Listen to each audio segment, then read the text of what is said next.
How to apply a formula to an entire volume or column in Excel. Hi everybody and welcome back to our channel.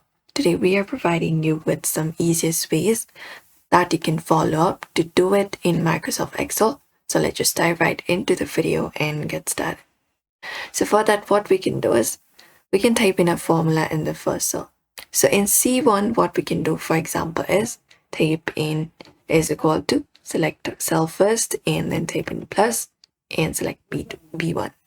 After that, press enter, and when you do, you can click on the cell again and you can just go and drag the small square at the bottom right corner to fill down the column this way, and that way you should be able to apply the formula to an entire cell. You can just go over and follow out that method for that. And apart from that, what we can do is we can double click to fill the handle faster. So in the first cell, we can just go over and enter the formula. So go ahead and enter up your formula here. For example, B1 plus C1, for example. After that, you can just go over and double click on the formula. After you hit enter, double click on it.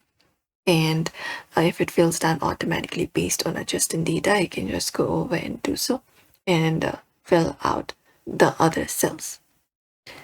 And apart from that, you can select up a data. Once you've done that, you can press Ctrl plus T. And here, you can enter the formula in one cell of the column. You can just go and write where's the data for your table and click on OK. And Excel automatically applies it to the entire column in future rows.